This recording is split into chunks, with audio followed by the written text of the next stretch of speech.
A quorum is now present. I will now call this meeting to order. The time is 5:05 p.m. We have no public comments for posted agenda items. I will now turn the floor over to Patrick Simmons, audit partner from Whitley Penn LLP, who will present the audit report for fiscal year ending August 31st, 2023. Good evening, Superintendent, President, members of the board. My name is Patrick Simmons. I'm here with Whitley Penn to present the results of the fiscal year 2023 audit and federal single audit. All right, thank you. And so I will jump right in. And so this year, the engagement team, it was consistent from prior years, so we were able to have a consistent team and carry over some knowledge of the district from last year. So we had Cynthia as the senior associate, Eileen is the senior manager, myself as the audit partner, and then Tom Peterson, the EQCR or concurring partner. So he's is sort of a second set of eyes on some of the higher risk or the material areas. Not necessarily a part of our team, but he comes back and reviews before the report is issued for any risky areas. So the audit process, so it starts in the summertime, and we come out and we meet with all your different departments, and we do walkthroughs of the internal controls, and we determine if there's any gaps in your internal controls, the design of your internal controls, and then we actually test those controls that you do have in place, and we determine if they're operating as you designed them and as you planned. And so we also do a lot of compliance work at that time for the federal single audit. And so we test a lot of transactions and determine if they were made in compliance with the grants. And then we report any of those, any matters interim. We discuss through those, also talk about best practice, different types of improvements there, if any.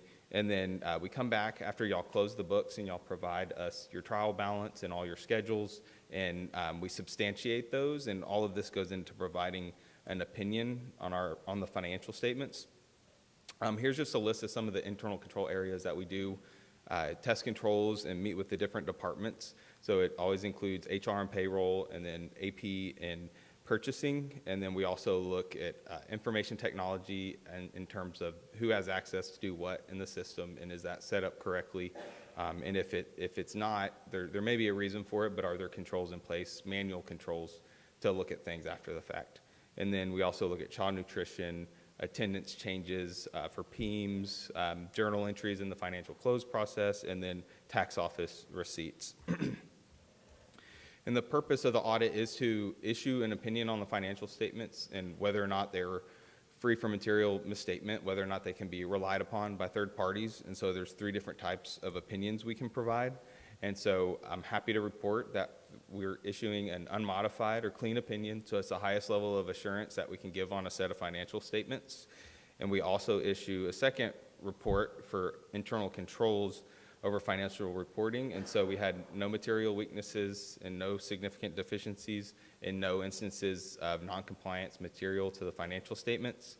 And lastly, the federal single audit report. So this year, the major programs were ESSER, Child Nutrition, and Restart for Hurricane Harvey, and so we're issuing an unmodified opinion on compliance for each of those major programs, and no deficiencies or findings to report, no instances of non-compliance. So that's all great news. So I just want to say thank you to your team. They always do a great job, and we just really enjoy working with y'all. You always give us all the documents timely and are always receptive to any type of feedback we'll have, and it's been a great relationship. And so with that, I'll hop into some high-level financial statement items. So feel free to ask any questions as we go along as well. So the first statement here is just a summarized statement of net position. And so this is on an accrual basis accounting. So it includes your capital assets and long-term debt. And so your total assets and deferred outflows was $790 million. And then liabilities and deferred inflows was $668 million. So the resulting net position was $121 million. And it's important to note that there are some large numbers in there for liabilities, such as the pension liability and other post-employment benefit liability that total up about $150 million on the negative side. That's your share in TRS. So that's somewhat outside of your control. That's nothing that you'd pay out tomorrow. It's just a required required reporting standard to have it on your books there. The net capital assets net of depreciation was $419 million. That's another one I like to highlight there. So then this pie chart here is just general fund revenues. So this is basic for same budget basis that you would budget on. So basically where the money comes from, and property taxes accounted for 44% and state aid accounted for 42%. And then the remaining was the investment earnings, federal funding, and other TRS on behalf as well.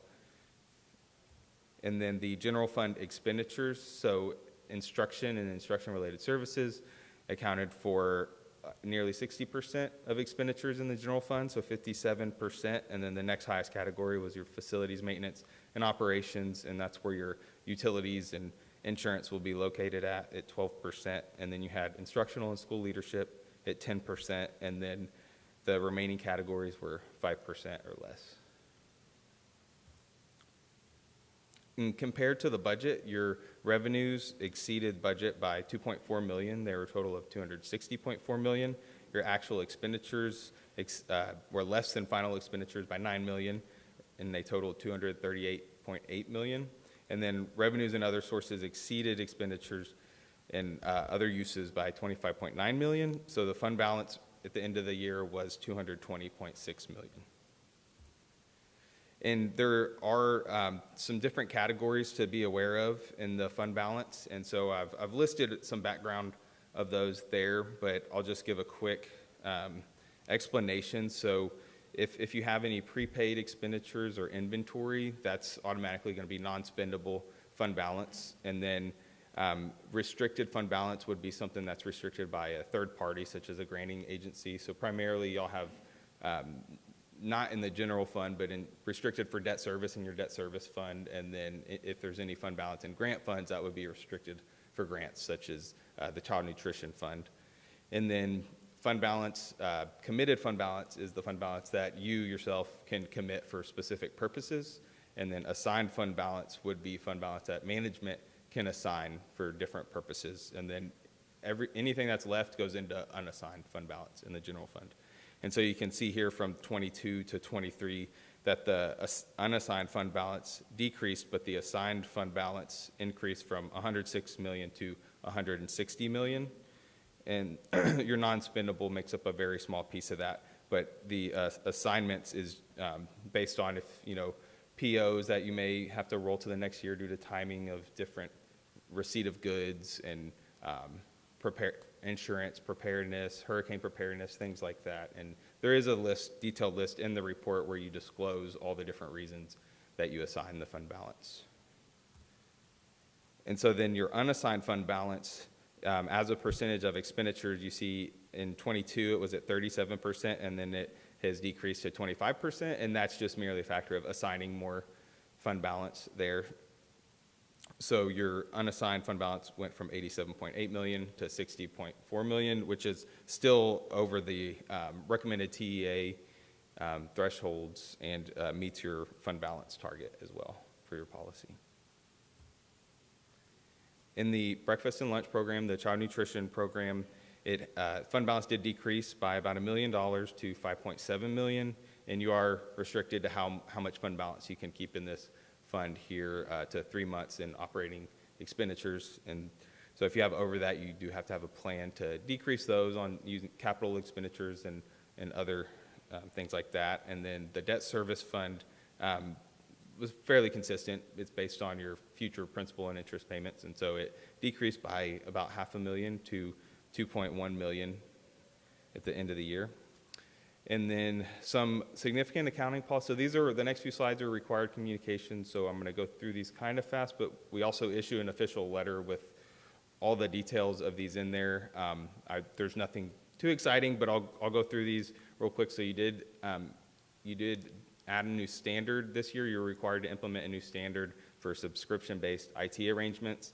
And so this is for like cloud-based software. If you enter into a multi-year agreement, then you actually have a liability to pay that over those years if it's non-cancelable, but you also have a right to use that asset. So at the government-wide level, they offset each other nearly to zero, but you do bring that on. If you pay for the technology all up front and you get 5 years to use it, then it's like a capital asset.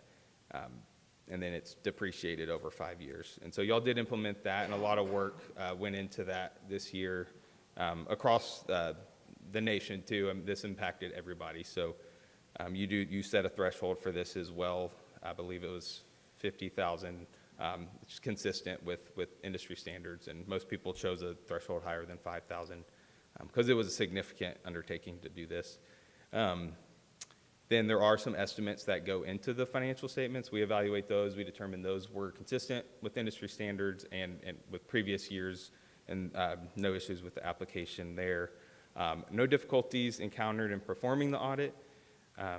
We didn't identify any material misstatements that required adjustment, and so that's my one I like to highlight the most, because that means the information that was provided to us, we didn't see anything large that required an adjustment. And that's not always the case, because we can still issue an unmodified opinion if we do find a large adjustment to be made, as long as it's made, but that doesn't always go into the report. So I like to highlight that. That means your team is doing a lot all throughout the year to make sure that the books are ready for us whenever we come out. And then no disagreements with management on the application of any accounting principles.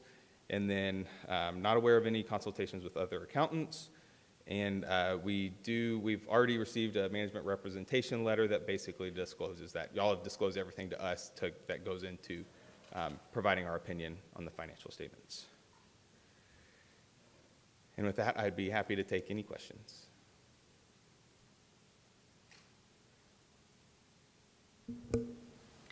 Thank you, Mr. Simmons. You're welcome.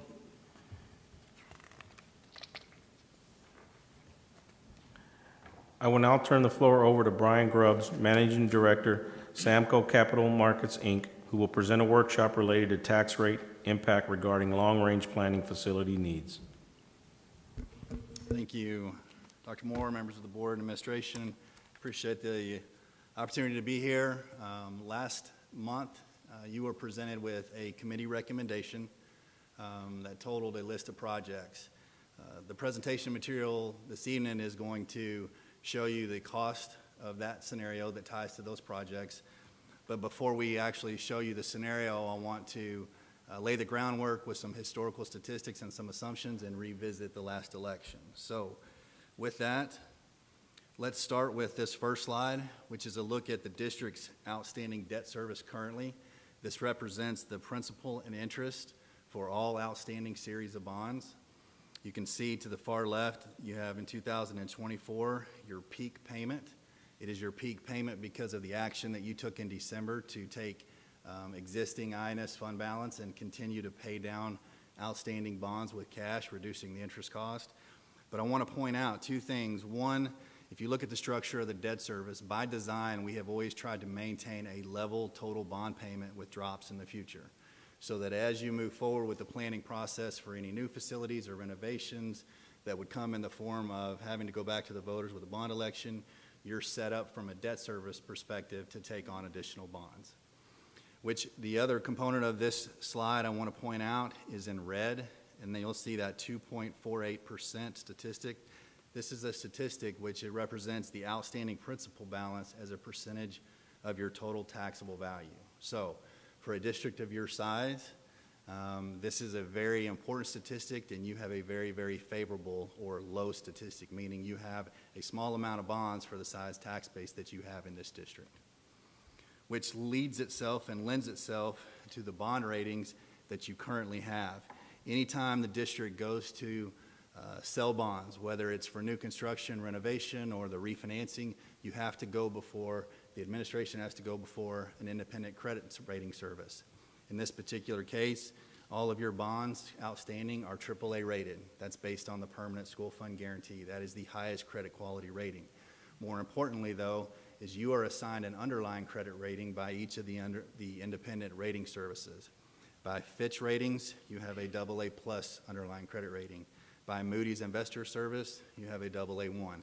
That is the highest credit quality rating in the AA category. The only step up next is AAA rated, and there are only a handful of districts that have a AAA rating by themselves, which is the next slide. If you'll look at Moody's, you are one of 27 districts in the AA1 category, with only 7 districts in the AAA. The districts that are AAA are districts that you'll see that are, they've grown out. There's no more additional growth. They're kind of built out as a district and stabilized. You are one of 20 districts that have a AA plus category rating by Fitch. There's only one district that has a AAA by itself. All right, this next slide is a look at your tax base history. As your financial advisor, this is one of our most important slides because this lends itself to one of the most important assumptions that we make when we build a scenario for you that says for X number of dollars to complete this project, we need to increase the INS tax rate by a certain amount. This is a look at your tax base history going back to the top left, 2011, 2012, where under column 2 you had a total taxable value of a little over $5.5 billion. If you follow column 2 all the way down, you'll see in red where your current tax base is at 12.6. To give you a frame of reference, when you last approached the voters, you had a taxable value of around $8 billion, which was the assumption that we made at the time. You've since grown to 12.6, which is one of the primary reasons why you were able to sell all of the bonds out of the last election and be at a far less INS tax rate than was originally projected. Next slide is a look at your tax rate and your tax rate and your fund balance history. You've got, again, the same time period to the top left, 2011, 2012, going all the way down to your current fiscal year of 23-24. Your columns 2, 3, and 4 represent your total tax rate history. They're broken down by the M&O tax rate under column 2, the INS tax rate under column 3, which is what we're talking about, and then your total tax rate under column 4. I put this in here to point out one thing, and that is, in a moment, I'm going to show you a scenario that allows you to take on all of the projects that were presented to you in December and do so with a 14-cent, slightly under a 14-cent INS tax rate to support the entire project list. And even if you were to go at 14 cents on your total tax rate of $1.31.9, you would still be, the $1.1319, you would still be at a total tax rate with the bonds and the increase to support those bonds at a far less total tax rate that you've been historically. And then column 5, you've got your INS fund balance and your general fund balance. As your auditor just mentioned, this district is extremely healthy, both with respect to your INS fund balance. You've been excellent stewards of using that excess to take bonds off of your books and paying them off completely, as well as your general fund balance history for a long-standing period of time of having very healthy levels, which those levels is what lends itself to you securing those very high-quality underlying credit ratings. Ultimately, when you go to sell bonds, the higher credit quality rating you have, the lower the interest rate and the lower the borrowing cost. So you've been in a very good position. This next slide is a slide that we touched on when I was here in December, and this just looks at the history of not only your bond refinancings that you've completed since 2007, but also the cash redemption or the payoff of outstanding bonds. In total, you've either refinanced or retired over $217 million of bonds, and which represents debt service savings and interest cost of just under $45 million in interest costs. So not only are we outgrowing the taxable value that was assumed in the last election, but we're also refinancing and lowering our interest cost as well as paying bonds off. So you've set yourself up very, very well to approach the voters and do so under a reasonable tax rate expectation. This next slide, before we get into the actual scenario itself, is a real quick look at your bond election history. Most recently, in May of 2016, the voters approved $290 million. Keep in mind, their expectation when they approved those bonds was for your INS tax rate, which was currently at the time 27 cents, to go all the way up to 44 cents to support the $290 million. Well, as you know, because our tax base has grown and because we've been refinancing and paying off bonds, you're at far less than what they approved as the expectation with that election. And then you've got the history in 05 and in 99 and in 95 of having successful elections. Again, as I mentioned, one of our main assumptions is what does that taxable value do going forward. Our other assumption and when we build our bond models is our interest rate. This is a look at our bond buyers index. This updates every Friday. It's a national index, but it shows you the trend in our interest rates, okay? You can see that we are not at record low levels, but to the far right, we have been experiencing here recently a rundown in interest rates. If you were borrowing money today as a school district, you would be borrowing at less than 4%. When I show you the scenario in a moment, I'm going to show you a scenario that assumes an interest rate of 4.65%, and that is because we're here discussing an election that would not take place until at the earliest May for bonds that won't begin to be sold until the summer of 2024. So we're building in that conservatism just like we did with your election in 2016. Which brings us to the scenario itself. Again, these are the assumptions that go into the actual scenario. Again, we're assuming May of 2024 bond election. We are assuming the interest rate there in the fourth bullet of a 4.65. Again, that's very conservative to current conditions.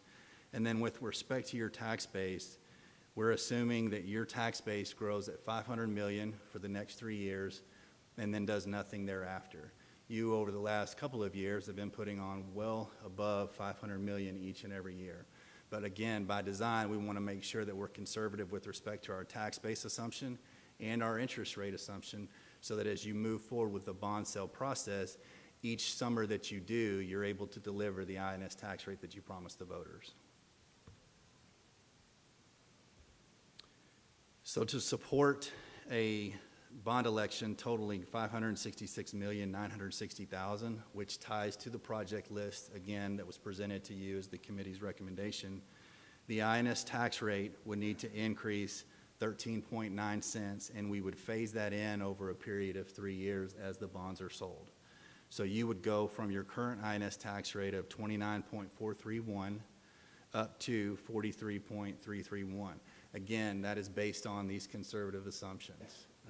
The way your last election played out, we had a similar slide that showed for $290 million, you'd have to go from 27 up to 44, and we are currently at 29. So you're well below what you promised the voters. And I could easily see the same playing out in this election. But again, we want to make sure and remain conservative in our assumptions so that as you sell these bonds and you deliver these projects, you're doing so at or below what you promised the voters. To put in perspective what a 13.9 cent INS tax rate increase looks like to homeowners, I've provided this chart, which ultimately we would provide to the voters subject to the board moving forward with calling for the election. This chart to the far left shows a variety of home values. This is a homeowner's primary residence, and you've got different home values ranging from $125,000 all the way down to $700,000. Now the second column, we subtract out not only the 20% local option that you grant as a district, but also the recently approved homestead exemption of now $100,000, which was previously $40,000. So to give you an idea, let's just take a $200,000 home on this chart. A $200,000 home is actually taxed as if it's worth $60,000 after the exemptions. When you apply a 13.9 cent increase to support the bond program of just under $567 million, that homeowner pays $83.40 more per year, or $6.95 more per month for that homeowner to support you as the district to issue that amount of bonds to complete those projects. This chart is extremely important because all of your voters can now go in, they can see what their appraisal district has assigned their own personal home value and identify what the cost is to them when they go to vote for or against the election. One thing that is very important here at the bottom in red is that no taxpayer who's age 65 years of age or older, who on their own accord has submitted their frozen exemption paperwork, any increase for any new bonds, any additional bonds supported with a new election, their tax bill does not go up. And then our last slide is just a graphical illustration of the phasing in of the bonds and the tax rate over time. So you can see the dark blue, this is your outstanding debt service, and then we've layered in 3 different colors the issuance of the bonds, which we're assuming to be over a 3-year period, where we don't increase the INS tax rate the full 13.9 cents all at once. we phase that in over time as the bonds are sold. Now, ultimately, after the election, the amount of bonds that you sell and the timing of those sales is going to be driven by the projects and the construction timing. So this just illustrates that for the entire amount, we're needing 13.9 pennies on the increase for the INS side. So with that, I'll answer any questions that you have for me this evening.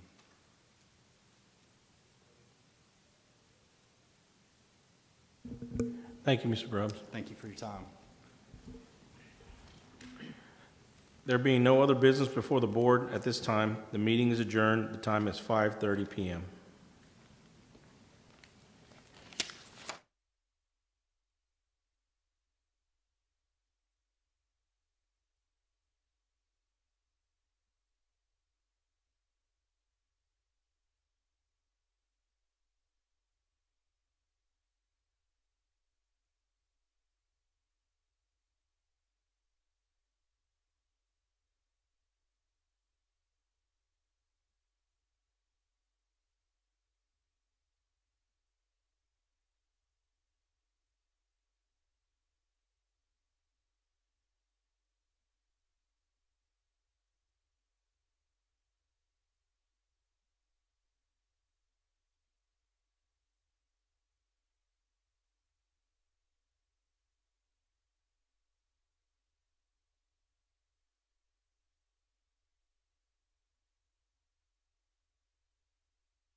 An executive session of the board will now be held on the matters contained in the notice for this meeting as authorized by sections 551.001 through sections 551.084 of the Texas Government Code, the Texas Opens Meetings Act.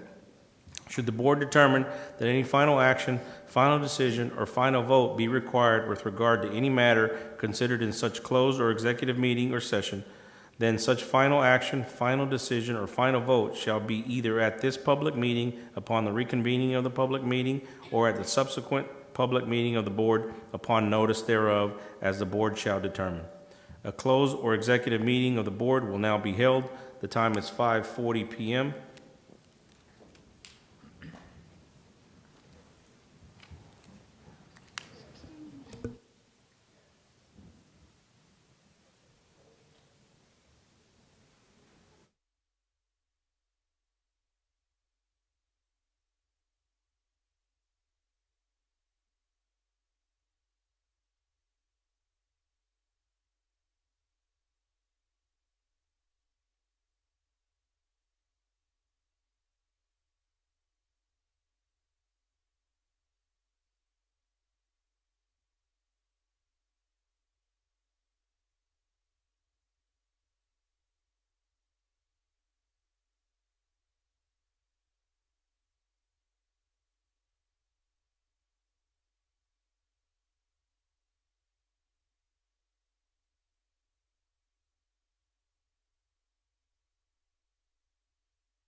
Session is adjourned and the board is now in open session. The time is 6 p.m. I will entertain motions on the items covered in executive session. Is there a motion to approve the employment of contractual personnel? I, Wanda Johnson, move we approve the employment of contractual personnel as presented. I, Norma Hernandez, second the motion. I, Norma Hernandez, second the motion. A motion was made by Wanda Johnson and seconded by Norma Hernandez. All in favor?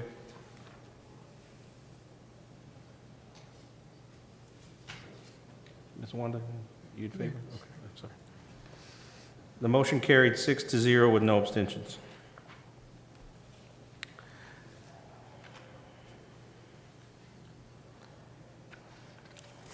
The Board of Trustees of Galena Park Independent School District is now convened in regular meeting on January 9th, 2024, in the Administration Building of Galena Park Independent School District, the address of which is 14705 Wood Forest Boulevard, Houston, Texas 77015. The time is now 6:01 p.m. I want to welcome the members of the audience to this meeting of the Board of Trustees. As the Galena Park ISD Board of Trustees, we are here to set goals, listen to reports from the superintendent, approve budgets, contracts, personnel appointments, and make policy for the district. It is not the role of the board to make day-to-day operational decisions. The management and day-to-day operations of the district are the responsibility of the superintendent. We have policies and procedures in place to resolve concerns and issues. This is a public meeting of the Board of Trustees, not a meeting of the public. Prior to this meeting, board members received information related to items on tonight's agenda. Agenda items will not necessarily be handled in the order listed on the notice. The meeting is open to all who wish to attend and hear the matters discussed. During the course of this meeting, the board members may determine that a closed session is necessary. In that event, the board will meet in closed session to consider matters duly posted for this meeting as permitted by sections 551.071 to 551.084, inclusive of Texas Government Code. I respectfully ask that you please refrain from talking while others are speaking and that cell phones are turned off or in silent mode. Thank you for taking the time to join us this evening and for your interest in Galena Park Independent School District. We have no public comments for posted agenda items tonight. We do have public comments for non-agenda items today. Patrons who have duly registered per policy BED local may address the board regarding matters of concern or interest to the district, other than the character of any student, staff, or board member. I would like to remind the audience that the comments of the speakers reflect their own positions or opinions. The board may not discuss or act upon any matter that is not listed under the action item portion of the agenda. Therefore, board members must not discuss the comments of the speakers. Please understand that a lack of response from board members does not indicate agreement or approval of the comments. Each speaker will be given 3 minutes to address the board. The vice president of the board will be the designated timekeeper. Ms. Ingra Robert Stevens, will you please step up to the podium?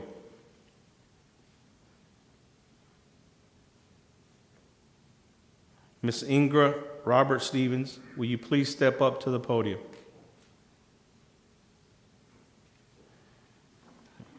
Sign here. Okay.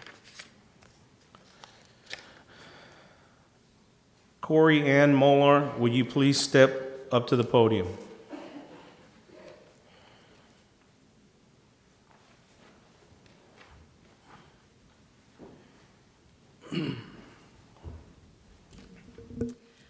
Hi, good evening. I am Corianne Molnar. I am a troop leader with Girl Scouts.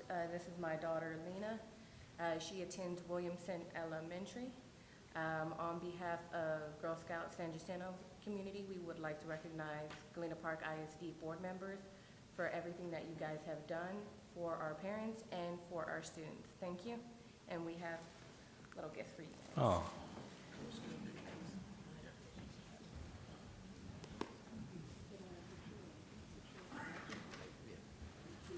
Guys, would y'all like to stand up and take a picture with them? Yes. All of them? Yes. Thank you, thank you. Thank you.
Thank you, Ms. Molnar. Thank you, Lena, for the gifts. We truly appreciate it.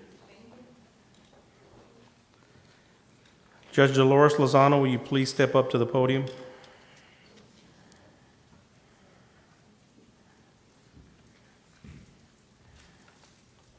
Good evening. I am Dolores Lozano, and I have the privilege of serving as a Justice of the Peace in Precinct 2, Place 2. And it is my honor to stand before you today, compelled by a deep sense of admiration and gratitude for my friends and colleagues in service on this distinguished board. Thank you for your unwavering dedication and exemplary leadership as a member of the Galena Park ISD Board of Trustees.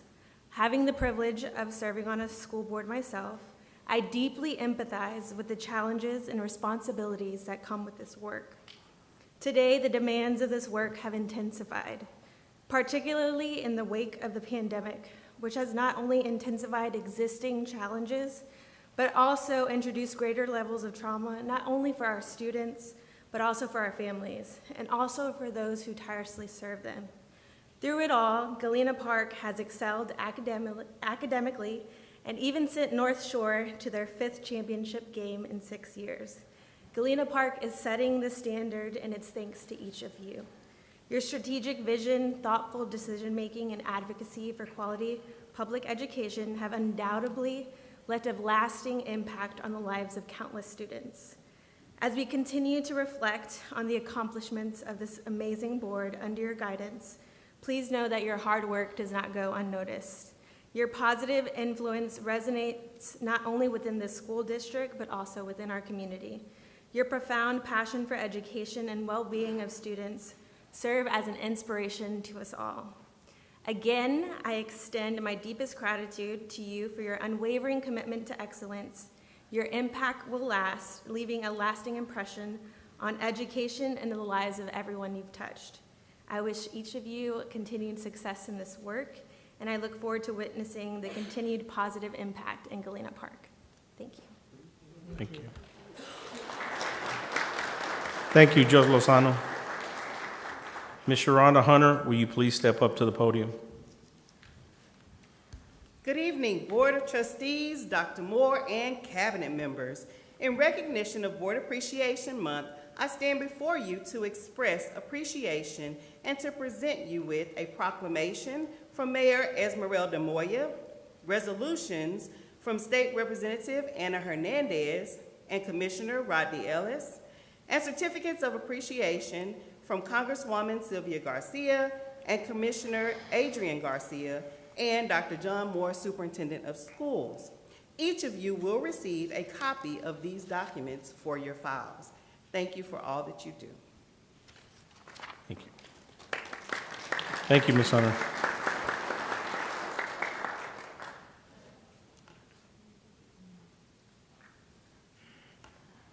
Additionally, it is a great privilege to be here tonight on behalf of the staff and students of GPISD to recognize you, our Board of Trustees. Thank you for your dedication to the students and community of this great district. I'd like to take a few moments to share a tribute that we've prepared to honor you.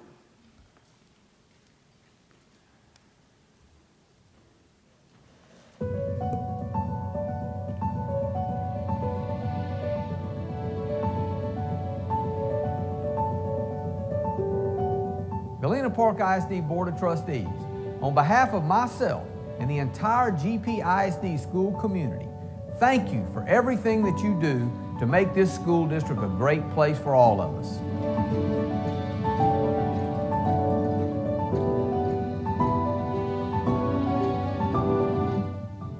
To serve us all, you were elected. With your support, we are directed.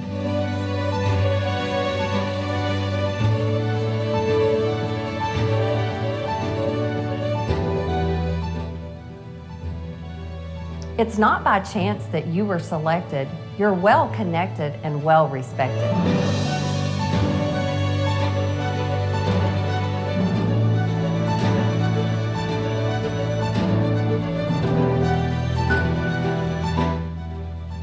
When the storms of life have been detected, when forecasted plans must be corrected.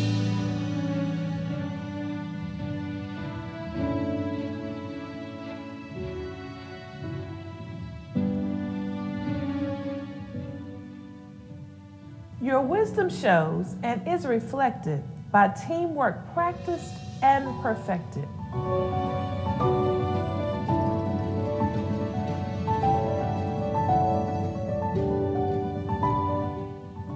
When so often one could feel neglected, it's because of you we feel protected.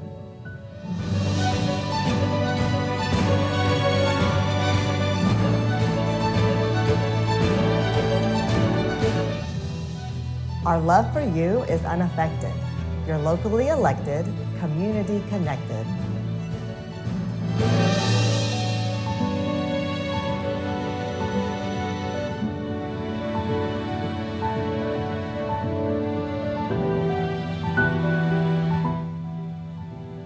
Thanks for making Galena Park ISD a great place to be.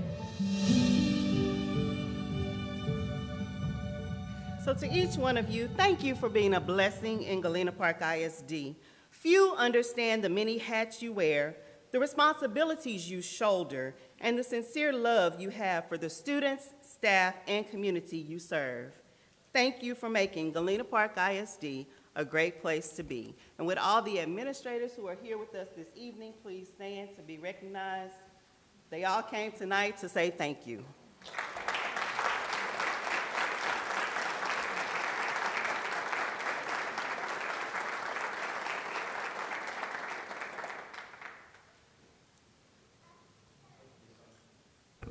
Thank you, Ms. Hunter. Tonight's invocation will be presented by Linda Sherrard, and the pledges to the American and Texas flags will be led by the Cunningham Middle School Air Force LOTC. Please stand for the invocation and remain standing for the pledges of allegiance to the flags. A little chucked up from that. Bow with me, if you please, and eyes closed or your custom. O Lord our God, how excellent is your name. We come tonight, Lord, with thanksgiving in our hearts, thanking you, Lord, for another year to do the business of Galena Park Independent School District. We ask, Father, that you continue to build a hedge of protection around this district. And we ask that you continue to lead the gentleman that you have placed to lead this district, crown his head with wisdom and knowledge as he leads us in the direction. Also, Lord, we pray a special blessing for the children, for the parents, the homes that they've come from, for our community and all of those involved. We thank you, Lord, for those that are working with our children on a daily basis, the teachers, the administrators, the cafeteria workers, the police officers, all of those. We give a special prayer for them tonight. And Father, we ask that tonight's business be done in decency and order. Lord, we ask that you would heal this land as only you can. And Father, let's end this prayer tonight and not be selfish. I want to pray for the 7 other members of this board that you have placed together in a direction to lead. We thank you for them. We ask that you grant blessings on each of the homes that they've come from. And Father, when we end this meeting, we ask that all of us reach our homes safely. These blessings we ask in Jesus' name. Amen. Amen.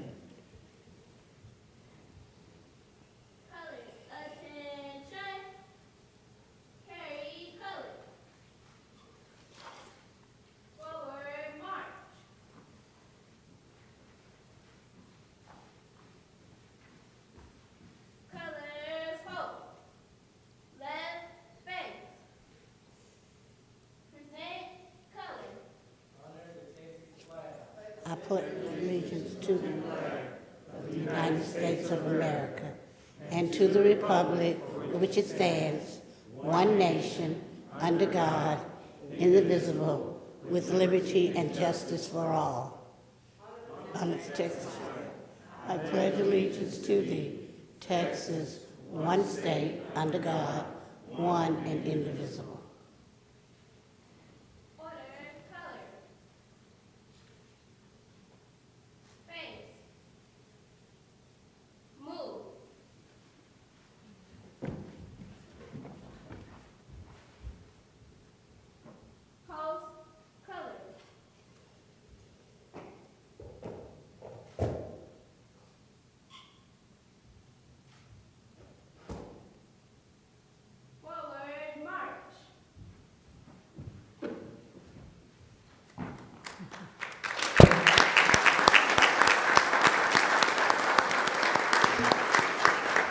You may be seated. We will now move on to this evening's special recognition portion of the agenda. Dr. Moore. Happy New Year. Glad to see everybody out tonight. Frank Gonzalez. Is Frank here? Where's Frank? Frank is here representing Sylvia Garcia's office. Frank, thanks for coming out tonight. We very much appreciate it. Be sure to send our regards to the Honorable Sylvia Garcia. All right, so we have some awards tonight. But before we get started, I want to tell y'all about something. So right before the holidays, one of our Galena Park employees that we will honor at a later time was honored in Chicago. And I did a quick turnaround, went up to Chicago. Terry went with me. And it was 40 degrees and beautiful weather, which I know is not usual for Chicago at this time of year, so we lucked out. But Shane Goforth received an award that was a national award for the work he's done in our community. And we'll honor him for it. He'll come through here and we'll walk him across the stage. But if you see Shane Goforth, he wrote one of the nicest pieces about working in the Galena Park community I believe I've ever read. I've been working here 33 years, guys. I don't believe I've ever read anything or heard anything that nice. So if you get a chance to, you should hug his neck. He made us all look like a bunch of geniuses. And he's a special kind of guy, and it was a special kind of award. And I wish all of you could have been there and seen it. I really do. Most of the people getting awards at that event had been the director of bands at Purdue University for 50 years and director of bands for the United States military. And I mean, these big-time people, big-time awards. And the only award that we saw while we were there that was voted on was the one Shane got. Those people voted for him. It was really, really special. Made goosebumps stand up on my arms when they talked about it. And, we have a school district full of Shane Goforths. And we should be really thankful. Really thankful, and I got to see it. You guys didn't get to see it. But if you see him, you should say something to him. It was special. Anyway, on with our recognitions.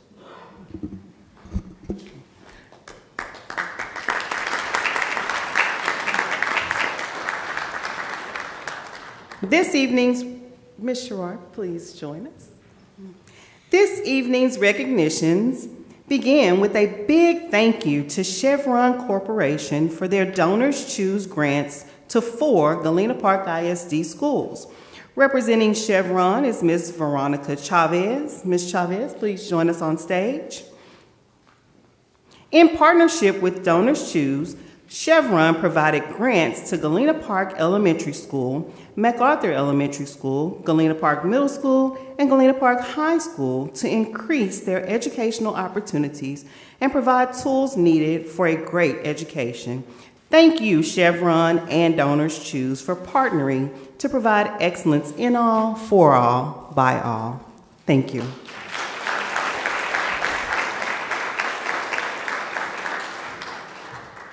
Next, Ms. Vantisha DeFriend, please join us on stage.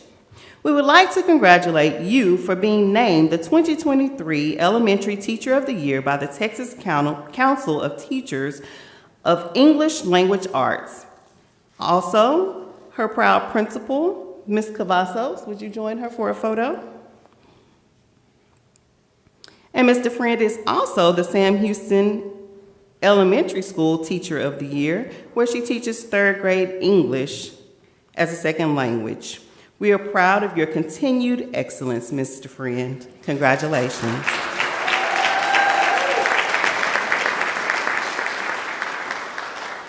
As always, we want to take the time to shine a special light on student excellence.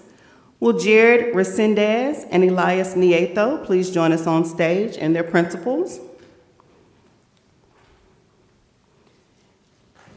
Jared and Elias are the top individual Geography B winners.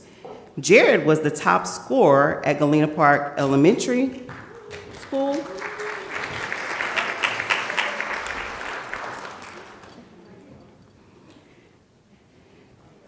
And Elias was the overall top scorer at North Shore Middle School, where Dr. Eckford is his principal. The Geography Bee is an annual competition that encourages the study of geography. Students are asked a series of geography questions and earn points for correct answers. Congratulations to both of you.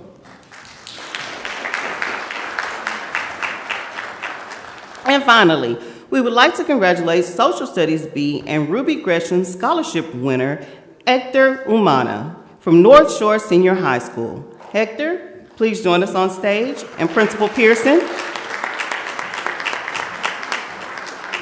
The Social Studies B is a competition that focuses on history across the United States and extends what students are learning in the classroom. Congratulations, Hector, on your win and scholarship. This concludes this evening's portion of recognitions.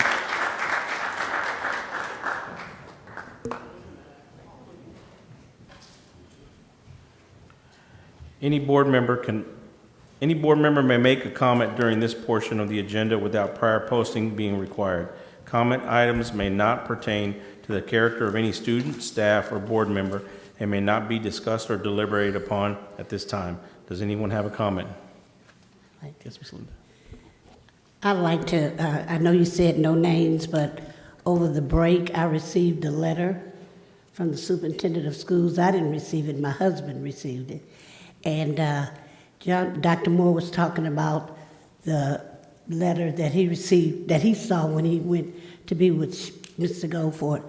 I just want to thank you personally for sending that to my family. It was very emotional, at a very emotional time. And I also want to say to GPISD, the executive cabinet, the administrators, the teachers, everybody involved, thank you for the work you do for our children here in Galena Park ISD. Galena Park ISD is truly a great place to be. Thank you.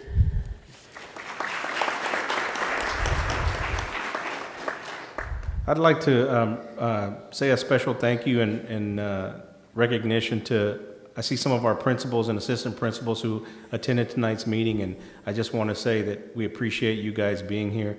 Thank you for all that you do.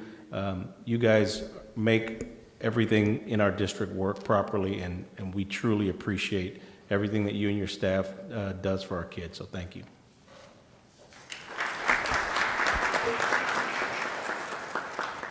I'd like to thank everyone who works every day so hard to take care of the children.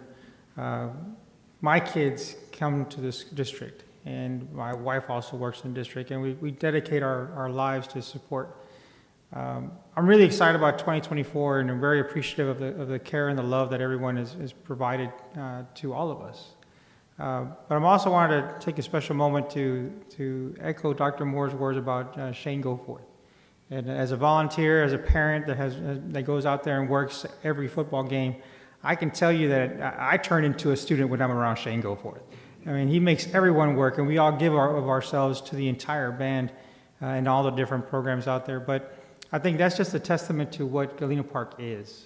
You know, we are a public school, and I think that's a true testament of what we're here to do, which is educate the kids and give them a future and inspire them to be better. So thank you to everyone.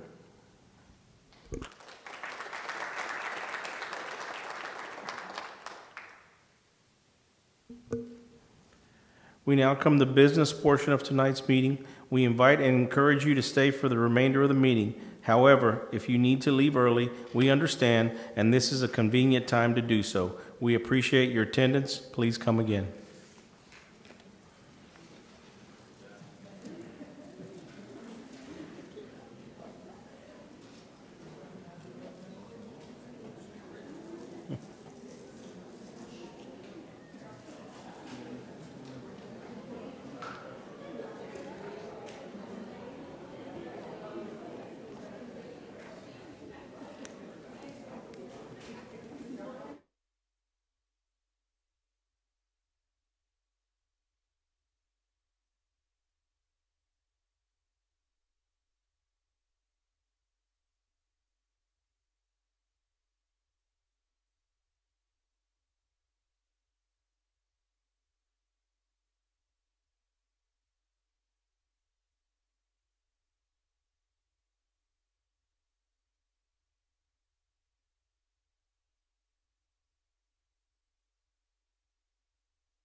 Third, Senior Director for Facility Planning and Construction will provide a 2016 bond program and facilities construction update.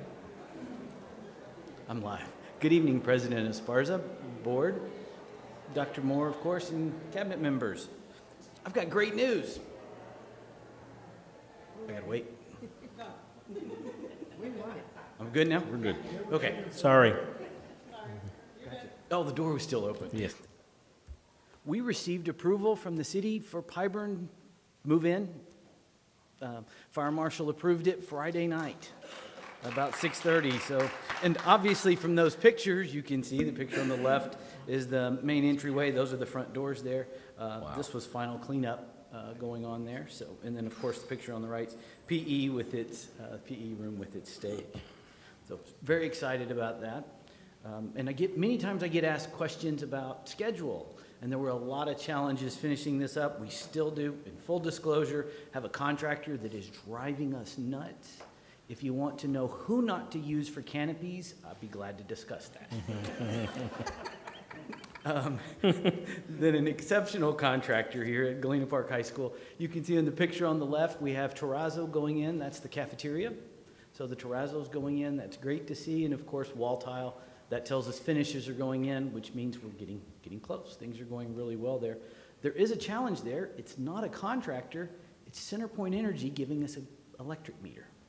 We're waiting on that, and that's holding up getting the air conditioning turned on in there. Bugging them, literally I mean bugging, calling them every couple of days, working to get that meter in. So if y'all could do anything to hold off the cold weather so that CenterPoint's not busy with that, thank you. And then, of course, we've got our ESSER projects, our Tice chiller. The two chillers, those are air-cooled chillers there on the left, 1 and 2. You see, of course, they're piping. They were all piped up. This got installed over the holidays. They piped all that up, wrapping up the last little bit of piping and insulation on that. And then last of our security projects, we've got a couple security vestibules going in, and that's the framing going up at Cunningham to build a security vestibule there. And then, of course, another security vestibule. I actually got a picture with workers in it, too, here at Normandy Crossing. Very similar in many ways to what we built at North Shore Middle School. You all remember that. It's right there in the main entryway, getting them a security vestibule. And what questions might you all have? I'm not going to ask you. Again, thank you all, and thank you for all you all do for GPISD. Thank you, Mr. Fletcher. Jared Link, Executive Director for Human Resource Services, will present the Texas Association of School Boards Localized Policy Manual Update 122 as presented for the Board of Trustees review and adoption at first and final reading. All right, thank you, President Esparza, members of the board, Mr. Valdez, Cabinet. Okay, I have Policy Update 122 for you guys. It's a pretty lengthy update, so we'll try to move as quickly as we can through this. Update 122 encompasses the changes in law from the 88th regular legislative session, which includes cybersecurity, employment of bus drivers, dyslexia and related disorders, accelerated instruction, career investigation days, opioid antagonist, threat assessments, student records, and safety and security. First policy we have is CQB Local with technology resources, and based upon the new notification requirements imposed by Senate Bill 271, the security breach notification provisions have been revised to include security incidents. CSA Local Facility Standards. It's a new local policy on facility safety and security, which includes recommended provisions addressing audits of building access control to comply with the Commissioner's new school safety rules for facilities, which became effective May 31st of 2023. DC Local Employment Practices. This creates a nepotism. Well, House Bill 1789 creates a nepotism exception for hiring bus drivers regardless of county population. TASB recommends that you add a note that refers to DBE legal concerning nepotism, which delegates the authority to the superintendent for non-contractual employees. DP local personnel positions. This is Senate Bill 763, which authorizes districts to employ chaplains or to accept chaplains as volunteers to provide support, services, and programs for students as assigned by the board. This is effective this school year. EHB local curriculum design. New provisions are recommended to comply with House Bill 3928, which requires the board to adopt and implement a policy requiring the district to comply with all rules and standards adopted by the State Board of Education and the guidance published by the commissioner to implement the program to test students for dyslexia and related disorders. EHBC local. This policy containing provisions on accelerated instruction has been moved to EHBCA local, and this is to align with the legal policy created in the Update 121. EHBCA local. Compensatory services. This local policy has been recoded from EHBC local to align with EHBCA legal that was created in 121.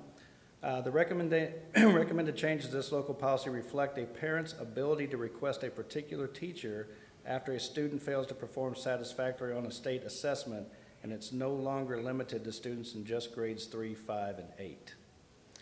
Other changes to this policy delete references to the Accelerated Learning Committee you'll see in a second, which has been eliminated.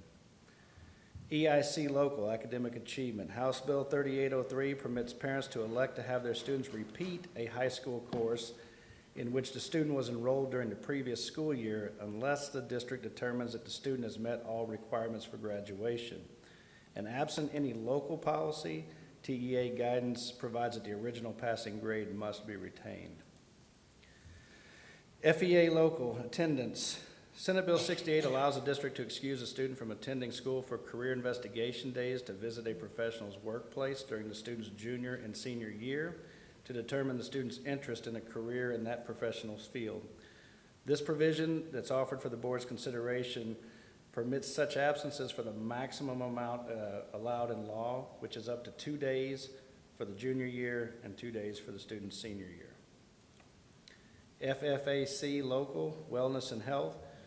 Recommended revisions of this policy are based on Senate Bill 629, which requires the district to adopt a policy regarding maintenance, administration, and disposal of opioid antagonists at each campus that serves students in grades 6 through 12. FFB local, student welfare. The revisions of this are in regard to crisis intervention. So in accordance with House Bill 3, provisions have been added at the student reports to require that each campus establish a clear procedure for students to report concerning behavior of another student. And then in regard to employee confidentiality, which is based on Senate Bill 1720, allows employees who report a potential threat to elect to keep their identities confidential. FL local, which I believe is our last policy. So in regard to House Bill 1416, which repeals provisions related to the Accelerated Learning Committees, the references to the Accelerated Learning Committee have been replaced with references to the Accelerated Educational Plan that now must be created for certain students who fail to perform satisfactorily on state assessments. Not quite as riveting as Mr. Fletcher's presentation, but that is it. Any questions? Thank you, guys. Thank you, Mr. Ling. We will now move on to new business. Is there a motion to approve additions, revisions, or deletions to district policies as recommended by TASB Policy Service and according to the instructional sheet for TASB Localized Policy Manual Update 122 at first and final reading? I will say Jimenez move we approve additions, revisions, or deletions to TASB Local Policy Manual Update 122 as presented. Linda Sherrod, second the motion. A motion was made by Jose Jimenez and seconded by Linda Sherrod. All in favor? The motion carried 6-0 with no abstentions. Is there a motion to approve the general consent agenda? I, Ramon Garza, move we approve the general consent agenda as presented. Wanda Johnson, second the motion. A motion was made by Ramon Garza and seconded by Wanda Johnson. All in favor? The motion carried 6-0 with no abstentions. With respect to the construction consent agenda, do we want to remove any item for a separate vote or take the agenda as is? I, Norma Hernandez, move we approve the construction consent agenda as presented. I, Jose Jimenez, second that motion. A motion was made by Norma Hernandez and seconded by Jose Jimenez. All in favor? Ramon, in favor? The motion carried 6-0 with no abstentions. With respect to the financial consent agenda, do we want to remove any item for a separate vote or take the agenda as is? I, Wanda Johnson, move we approve the financial consent agenda as presented. I, Norma Hernandez, second that motion.